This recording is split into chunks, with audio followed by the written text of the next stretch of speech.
नमस्कार शेतकरी मित्रांनो, माझं नाव विजय भारद्वाज. मी हरिष्ठा ॲग्रोलाईफ प्रायव्हेट लिमिटेड या कंपनीचा प्रतिनिधी. आता आज आपण आलो आहे बुट्टे वाडगाव या गावामध्ये. तालुका आहे गंगापूर, जिल्हा छत्रपती संभाजीनगर. आता भाऊ तुमचा पूर्ण परिचय सांगा. राहुल तुळशीराम खेडकर. राहुल तुळशीराम खेडकर. तुम्हाला आता एकूण क्षेत्र किती आहे? आपल्याला 7 एकर जमीन आहे. 7 एकर जमीन आहे. आता कुठले कुठले पिकं घेतलेले तुम्ही? आता आपण 2 एकर अद्रक घेतली आहे, हां 3 एकर कापूस आहे आणि 1 एकर मका आहे. ठीक आहे. आता तुम्ही सुरुवातीपासून हरिष्ठा ॲग्रोलाईफ प्रायव्हेट लिमिटेड कंपनीचं नियोजन घेताय आपल्या अद्रक प्लॉटसाठी 2 एकरसाठी. तुम्ही सुरुवातीपासून कसं कसं नियोजन केलं तुम्ही सांगू शकता थोडक्यामध्ये?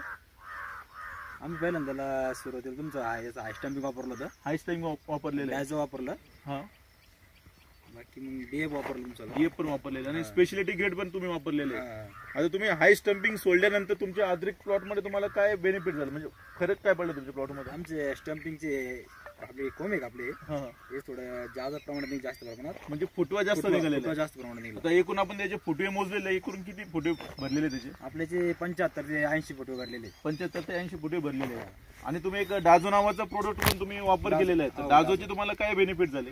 दाजूचे जे म्हणजे आपल्याला आहे का, याचे मुळ्याचे हे आहे का संख्या, मुळ्या हां हां पांढऱ्या मुळ्या ते जास्त वाढल्या, पांढऱ्या मुळांची संख्या जास्त वाढलेली आहे आणि प्लॉट मध्ये काळुकी पण टिकून आहे तुमची. हिरवेगार पण आहे. त्यानंतर तुम्ही एक पॉझिटिव्ह डीएफ पण सोडलेले आहे 5 लिटर मध्ये. डीएफ सोडले. डीएफ पण डीएफचे पण तुम्हाला रिझल्ट एकदम बेस्ट आलेले आहेत. आता एकूणच तुम्ही हरिष्ठा ॲग्रोलाईफ प्रायव्हेट कंपनीचे उत्पादने वापरून तुम्ही समाधानी आहात? हा, समाधानी आहात. आता इतर शेतकरी तुमचा जो व्हिडिओ बघतायत त्यांना तुम्ही काय सांगू इच्छिता? त्यांनी उत्पादने त्यांनी वापरले पाहिजे का? नाही, त्याने वापर पाहिजे, वापरले 100%.